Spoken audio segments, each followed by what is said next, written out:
Welcome, ladies and gentlemen, to another edition of Harry Fling Wrestling. I'm your host, Harry Fling. Today we're going to talk about something a little bit different that I actually haven't brought yet to this channel.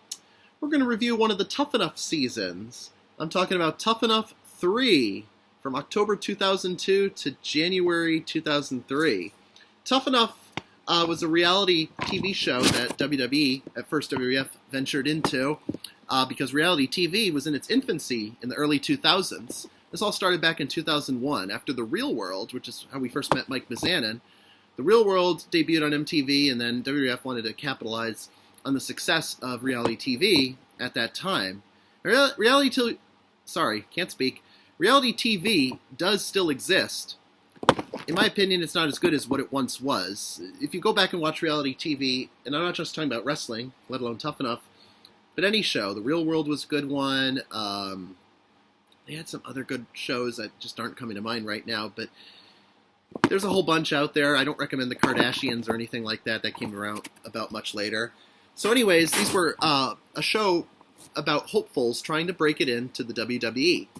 So the way this would work is over 4,000 hopefuls would send in tapes. It would just be a 2-3 minute video explaining why you want to be a professional wrestler.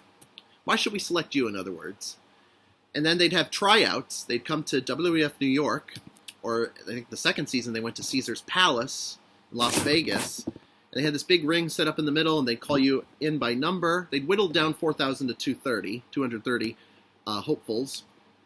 And they'd say, step in the ring, tell us your name, and show us your physique, please. Now, the third season, they did that the first 2 seasons. The third season was different. They didn't have a big, grandiose casting special. Instead, they went to 3 separate cities. I forget what they were. I think Vegas might have been one of them. And they went to all these municipalities within the big cities to select, I believe it was like 200 hopefuls, and then it got whittled down to 25, and then 25 got whittled down to the cast of 13. But we haven't gotten to our final 13 yet. So they brought them in. So they just went to these cities, and they go to these hotels and these ballrooms, and they do these interviews, and then they make them go through physical tests and shit like that. Eventually, they make it to Trax. Trax was a training facility. It started out in Stamford, Connecticut, where they had a WWF ring built in, and that's where they'd actually learn the ropes, pun intended, so to speak. And then they moved Trax west out into California for the Tough Enough seasons 2 and 3. This is Southern California that this season takes place in. The first season was Stamford, Connecticut. I kind of know where that is because I'm not far from there. So, we get to season 3, and 25 semifinalists make it to Trax that day, and they're introduced to the lead trainer, who's Al Snow. Al Snow was probably the best person to lead Tough Enough. If there's anyone else that could come close, maybe even better, it would be Stone Cold Steve Austin in Season 5. Stone Cold was the personification of Tough Enough. The way he would stand there, look at the contestants in his bottom 3 to see who he was going to eliminate. But we'll talk about Season 5 another time. That's 2011. This is Season 3 we're talking about, 02 to 03. So, Al Snow's there along with Bill DeMott and Ivory. Those are your trainers that season. And we also are joined by WWF's executive producer, or he's a senior talent director. I forget his exact title. Big John Gaborik. John Gaborik was a figurehead in WWF in the early 2000s. He's now like the vice president of talent relations for TNA, or at least he was a few years ago. I don't know if he's still there now. I haven't really done any research on John Gaborik. His nickname was Big. He was a big guy, kind of like your average, teddy bear looking type guy, kind of short and stout. And he was a nice guy, but he wasn't afraid to tell it like it is. He'll give it to you straight, as do all the trainers. Bill DeMott was obviously the toughest one. There's a lot of controversy about Bill DeMott because sometimes he did things that seemed to come across as cruel intentions. And he used to be the head trainer at the Performance Center when it first opened, and then they gave that to Matt Bloom, who we know better as Albert, Lord Tensai, A-Train, whatever. Ivory was great because we needed a female perspective. And, of course, Al Snow. It's like a father figure to all the kids. Tough Enough in those days consisted of 8 men and 5 women. And it was 13 contestants we whittled it down to. So it seemed to favor the men a lot more just because the women's division wasn't nearly as strong as it would become many years later. So that's probably why they didn't have as many women to choose from, but it kind of evened out in later seasons. In fact, there was a season 2. Linda Miles and Jackie Gaeta, 2 females, actually won that year. And there's controversy on that, but we're not going to get into that. It's not the point of today's video. So now we make it to the semifinalists, the 25 semifinalists at tracks. They're going through the rigorous workouts. They go through calisthenics, they go through jumping jacks, push-ups, burpees, you name it. There was this one contestant by the name of Wendell. I don't know if anybody remembers Wendell. It's a very random thing. Very random person I'm bringing up here. I think he was from Atlanta, Georgia, and he was one of the 25 semifinalists that got selected to join Tough Enough 3. A potential hopeful. We'll leave it at that. Started out okay. The first thing he did, though, was he wore his sunglasses indoors. So as Al Snow's giving this impassioned speech in the beginning where he says, "Some days I'll be your best friend. Some days I'll be your worst enemy. Truthfully, I don't care. You put in the work effort, and I'll give you the respect then." A few minutes later, he looks to Wendell with his sunglasses on. "Wendell, take those goddamn fucking sunglasses off right now." Already right there, you should have known, okay, Wendell is probably not going to play by the rules easily. He's probably going to be a troublemaker. And because reality TV has that fixed nature, much like professional wrestling itself, you have to wonder if he was just inserted into the show for comic relief. Wendell, it only got worse because Al Snow noticed as he's doing the calisthenics, he's only half-assing it. He's only doing it halfway. You don't half-ass these exercises here, otherwise they'll catch you. Go all the way down. Then he faked passing out, pretended he was out of breath, and he was starting to lose consciousness, but that didn't really happen. And overall, he had a really bad attitude, this Wendell character, this kid. Very unprofessional conduct, poor work ethic. It's the worst work ethic, and I'm not just talking about pro wrestling. Poor work ethic, period, in any capacity. So, Al Snow has Dan, the medic, take a look at Wendell. He's like, take a look at him, even though I don't think you need to look at him. Please do take a look. Took his vitals. He's fine. There was nothing medically wrong with Wendell. So Wendell's lying down in the trainer's room, and Al comes in and is like, "Shut up, don't talk to me." And then he asks Dan what the report is. He says he's cleared to go. So then he gets back out there. Al's giving him a second chance. Bless his heart, Al Snow, for doing this, because he could have just thrown him out right there. And so he's half-assing the exercises again. They haven't even gotten the ring at this point, I should add. Wendell had a bad attitude because the first promo he cut, and you can watch the story of Wendell on YouTube. "I'm better than everybody. I've been in the ring before. This is mine to win." He had a huge chip on his shoulder. A lot of arrogance that was underscored there. The arrogance was underscored because what you saw was mostly, just him talking, not proving anything. As the old saying goes, talk is cheap, and Al said it himself. So then eventually Wendell ends up back on the floor, and then Al's like, "We're back to this again, aren't we?"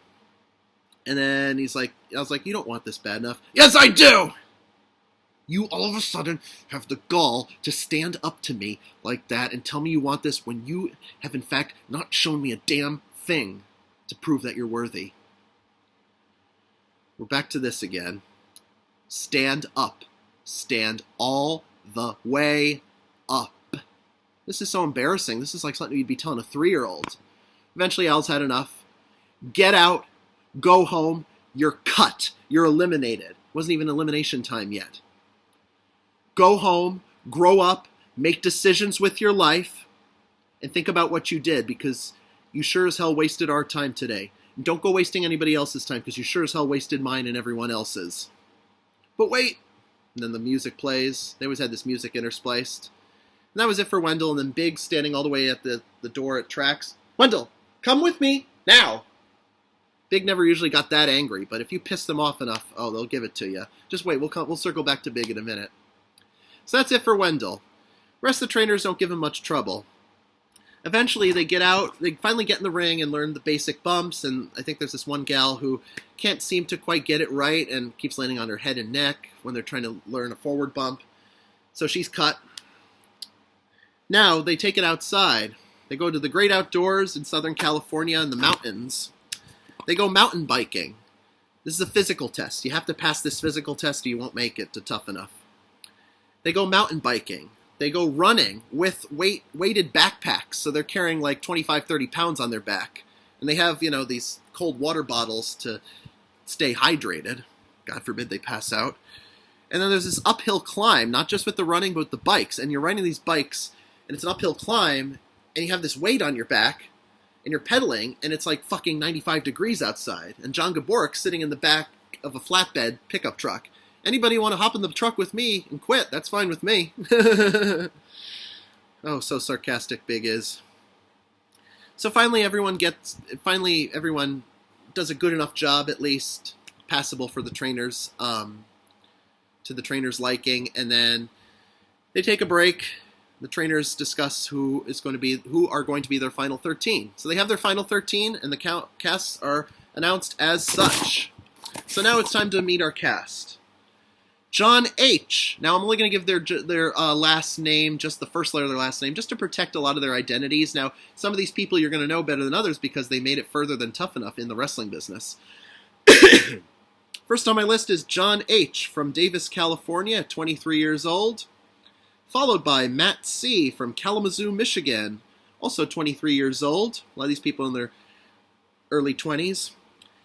We have Eric M. from Northampton, Pennsylvania at 23. Jonah A. from Natick, Massachusetts at 23 years old. Might be Natick. Not exactly sure how to pronounce it. Jamie B., a female from Beaverton, Oregon at 21 years old. Justin C. from Tampa, Florida at 24 years old. Kelly C. from Lynchburg, Virginia, 22 years old. Scott C. from Harrisonburg, Virginia, at 21 years old. Nick D. from Peabody, Massachusetts, at 20 years old. He's one of the youngest people we have here. Rebecca G. from Lynchburg, Virginia, at 23. Chad A. from Wausau, Wisconsin, at 24 years old. Followed by Lisa G. from Livermore, California, at 25 years old. Last on my list is Jill C. from Stoneham, Massachusetts, also at age 20. So Nick and Jill are our youngest. And our oldest here is Lisa at 25. So, we have our final 13. 8 men, 5 women. They go sprinting down the mountain to this beautiful, gorgeous, ginormous house that they're all living in. MTV, because this was MTV, they provided that plush lifestyle. Now, if you remember the very last season of Tough Enough on USA 10 years ago, they lived in the barracks of the WWE Performance Center. Maybe they should have done it all along, but I kind of like the lush, the plush, lavish lifestyle they lived. It was fun to watch, anyways, actually, as a viewer. Nice house. Each room had a colored theme. The blue room, the yellow room, the red room, the green room, the purple room, orange room, I don't know. Something like that. So now I'm just going to kind of talk about some general moments that stood out for me. We had a couple in this season, Jonah and Jill, both from Massachusetts. I think they met at a bar one night. Jonah didn't tell Jill he had a girlfriend. So they started dating, and Jonah didn't say anything. Eventually, not long into the show, Jonah's telling the other guys, I had a thing with another girl, and Jill doesn't know about it, so shh, keep it down. Jill overhears this. She calls Jonah over. She's like, you're such a fucking scumbag. You didn't tell me you had a girlfriend. No, babe, I totally didn't mean it like that. You know how this shit goes. You see it on TV all the time. Kind of little Jersey Shore thing going on before we even had Jersey Shore, Southern California. Jill complains. She's so distraught about the whole thing, Jill. And let me tell you about Jill. She had her wisdom teeth done about a week prior to this. And her oral surgeon told her she was doing all the wrong things to get better, which in fact she was. She should have postponed that if she knew she was going to try out for a reality show, something physical no less. And she was talking about the constant throbbing in her mouth. I actually have had wisdom teeth pulled when I was 19, so I know exactly what that's like, but I gave myself enough bed rest. I sure as hell wasn't taking bumps in the ring. So, she wasn't exactly on her A game from the get-go. So she complains about the situation. She's very distraught with what's going on with Jonah, so Jill calls her dad. They always had this private room where they could go and make phone calls, and it wasn't all that private because the MTV control center cameras were there to record your every moment and every move. Dad, I don't want to be here anymore. It's like fucking boot camp, and, it's just a bunch of other bullshit going on. Then he's like, okay, you gotta do what you gotta do, babe, honey. So, Jill then calls Big. Hey, Big, it's Jill. And then, of course, we fast forward to the cast driving over to tracks. They share two SUVs, two Suburbans. Jill's there in her jeans and sneakers and T-shirt, not ready to perform, and she's informed the cast that she's quitting. And this is only the second episode, and I think it's safe to assume that this is also the second day of training. So we haven't even begun to get to the nitty-gritty, other than just front bumps or whatever, and back bumps. So this is a big pivotal moment in the show. Big calls Jill over to pull her chair up and sit in front of everyone. 3 people get up and speak their piece, honest to goodness, about how they're feeling. Kelly gets up and says, I think this is complete bullshit because there's 7 other people that would have wanted this. Those are the other 25 semifinalists that didn't make the final 13. They could have had that spot, and now you're telling us you want to quit, so Kelly thought it was bullshit. Rebecca stands up and said, this is a competition, you're just one less person to worry about, so quit if you must. Jonah, trying to save face here, says, I think it's pretty simple. I just want you to do what's best for you, that's all. Now it's my turn, says Big. We made this casting process selection very difficult for a reason, to prove that this is not a game show. Tough Enough is not a game show. No reality show ever really is a game show, because that's its own genre. This isn't the Game Show Network. This is a chance to give to people who want to be professional wrestlers, if not the WWE.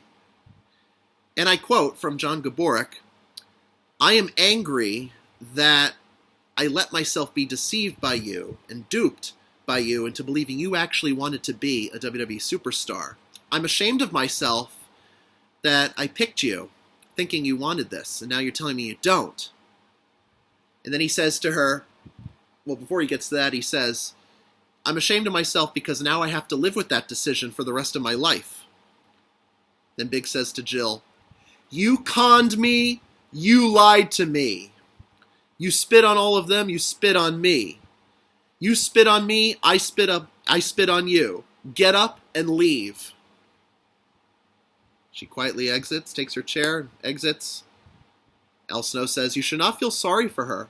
She knew the fact that she was wasting everybody else's time and yours, and she knew she was doing that, and so that's her fault.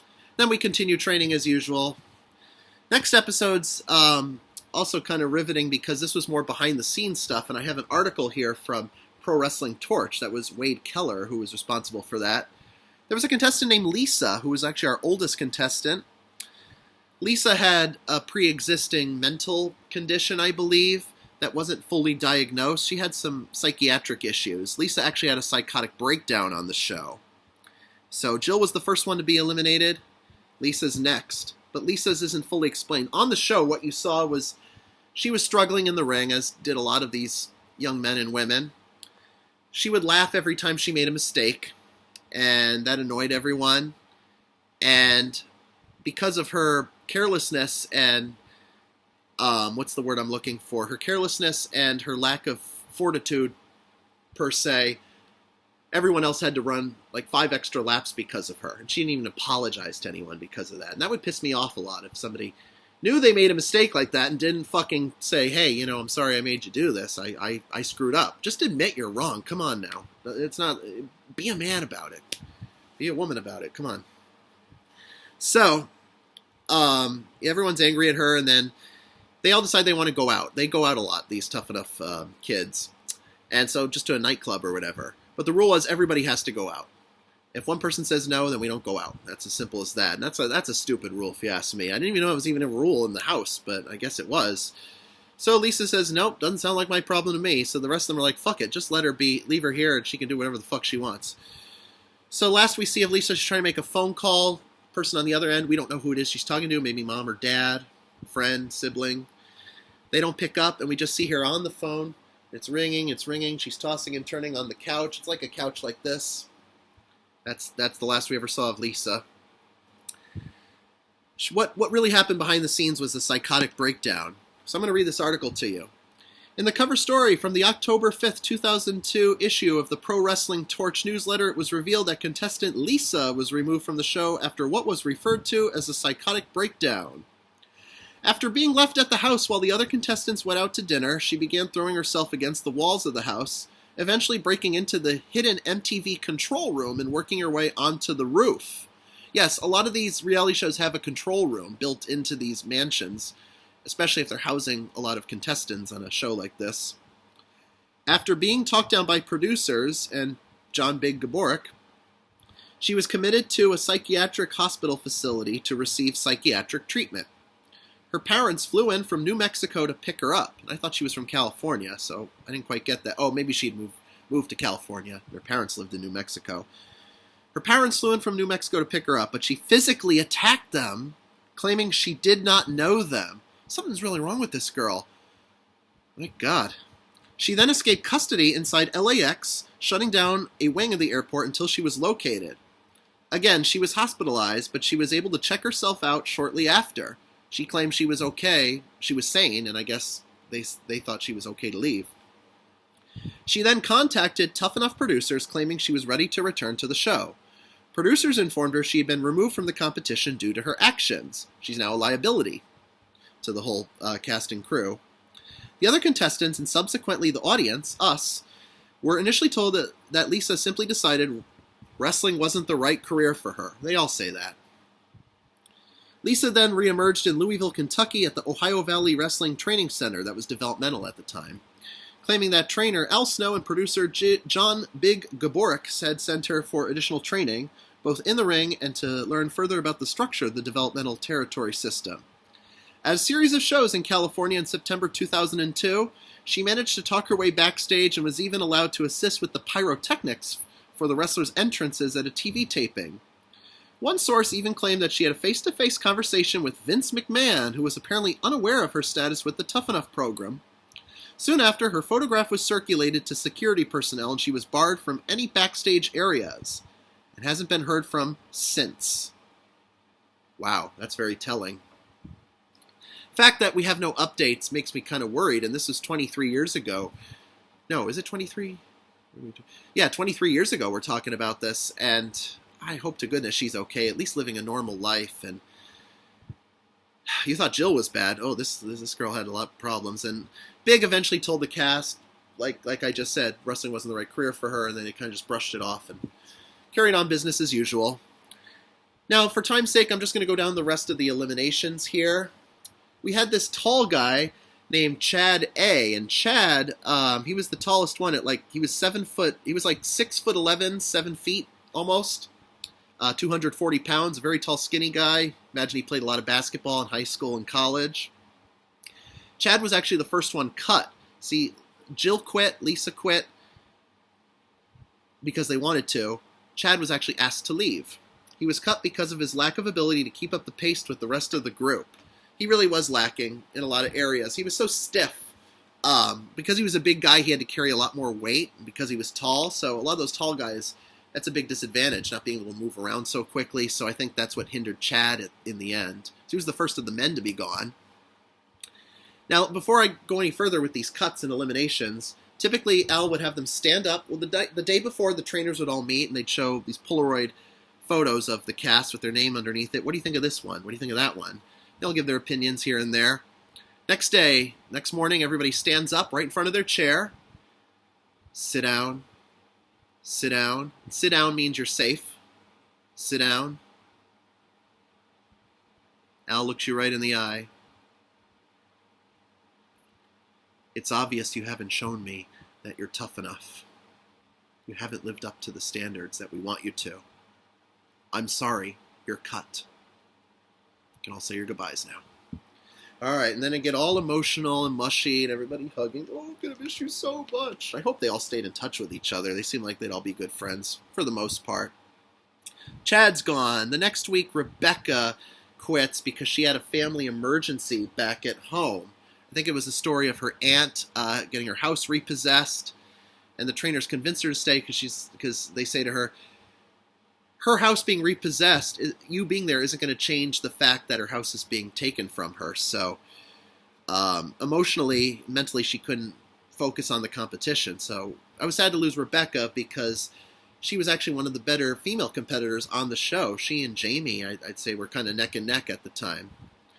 Rebecca was this devoutly religious Christian girl who, I guess from the standards of the other people, didn't always live up didn't always practice what she preached, because she said she used to be a Hooters girl, and she'd go to clubs and start dancing on the table. So Rebecca was very hypocritical amongst the rest of the cast, but didn't seem like the worst person that ever appeared on the show. Next to go was Nick. Nick was the Asian guy. There were two Asian guys, Nick and Scott. We'll get to Scott in a little bit. Nick had a very deep voice, kind of like a low key. He was from Massachusetts. Nick was cut because he had a shoulder injury and he lacked the ability to perform certain tasks in the ring, and he didn't even try to work around his injury, which is what other competitors, such as Jackie Gata, did in Season 2. Jackie would not quit when her torn ligament got in the way. You didn't see Jackie quit, and I think that's why she won. Though, if you watch that Jackie Gata match, that's not going to help you out in that situation as far as proving why she belongs in the ring. But Nick, on the other hand, he just sat out the whole time, and that was enough for the trainers to cut him. Scott, the other guy, he was a character. You always got to have these funny guys on the show. Like, you had Daryl in Season 1. Season 2, I guess you could go with Pete. But Scott, he was a Korean guy with a lot of charisma, but not the most mature guy for his age. He had a lot of growing up to do emotionally, and he was very socially unaware of how to interact with people. Like, he'd make comments that really came out of left field and screwed up opinions about him. Like, he'd say, they were talking about San Francisco and how trippy it is on Halloween or something, and Scott's like, are there any gay people that live there? He used a different word, which I'm not going to say on here. And that kind of caught everyone off guard, and as well it should have. And everyone's like, Scott, you really got to think about what you say before you talk to anyone. You can't just go around saying random shit like that. It's going to offend people, perhaps. So Scott ended up being cut, and he made the show entertaining. I was sad when they cut Scott, but I don't think he was going to last long. He looked like Tajiri a little bit. He could have been, like a high flyer, a cruiserweight had he won this competition. But he was cut for lack of maturity and just not making enough progress in the ring. It kind of goes without saying. At which point they all go to Iceland. There was always a trip on Tough Enough.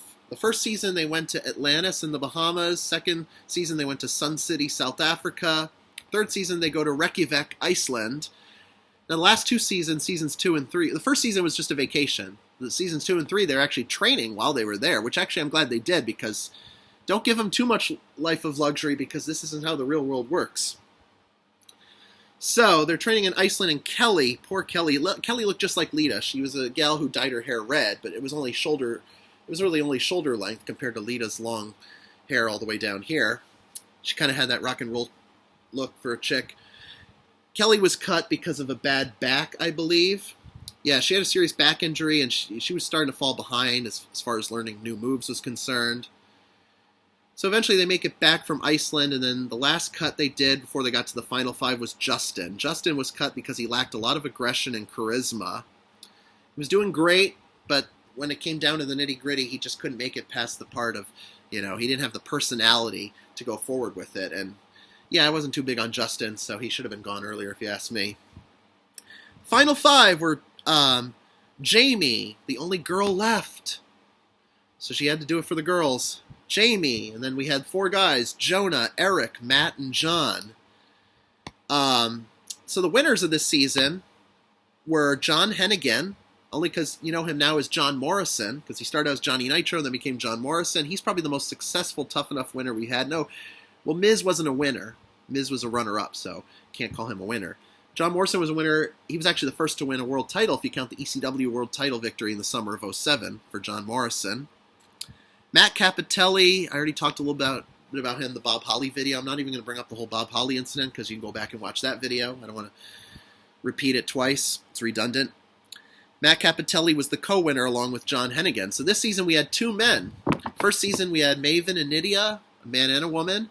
Season 2 we had 2 women, Linda and Jackie. Season 3 we had 2 men, Matt and John. Eric, Jonah, and Jamie were just runners-up, and they were congratulatory, but not much else came of those 3.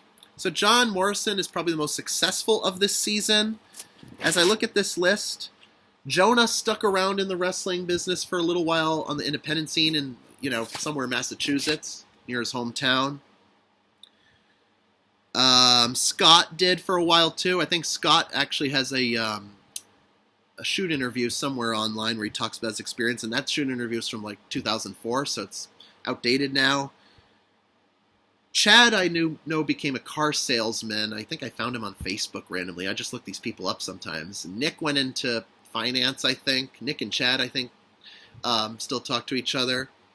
Could not find anything on Jill. Lisa, I hope everything's okay with her. Could not find anything on Rebecca or Kelly. Justin, I think, is an athletic trainer or coach at a high school. I know Eric is an athletic trainer at Lehigh University, so he's doing well. Jamie, I'm not sure what's going on with her. Kelly, did I mention Kelly? I don't know what's going on with her. And then that's it, pretty much. And, yeah. And that wrapped up Tough Enough until the 2004, which was the worst of the bunch. No, actually, the worst of the bunch was Season 6. 2004, Season 4 was $1 Million Tough Enough, but that was a cheated... I felt cheated watching that season because it was integrated into SmackDown on Thursday nights, and they shouldn't have done that. That's the season Daniel Puder won, the whole Kurt Angle Kimura lock thing. Season 5 was great with Stone Cold, the personification of Tough Enough. That's Andy Levine won that season. Maybe we'll talk about that one another time. Season 6 was the absolute worst. I can't stand when they put too much emphasis on fan voting. And of course, these things are some restrictions apply, as you remember Taboo Tuesday and Cyber Sunday many years ago. The fans, while they have a good inkling of what they think should happen, should not be in full control. There was just certain things I didn't agree with that they did on Season 6, and they haven't done it Tough Enough since then, so we'll see what happens. I hope they return to this old format. It'd be nice if WWE worked with MTV once again, but I think that relationship is gone. It's flown out the door, out the window, so this is what we're left with. So let me know what you think about this in the comments, and, we'll talk about another Tough Enough season another time. This has been another great edition of Harry Fling Wrestling. I am your host, Harry Fling, and until next time, everybody, bye-bye.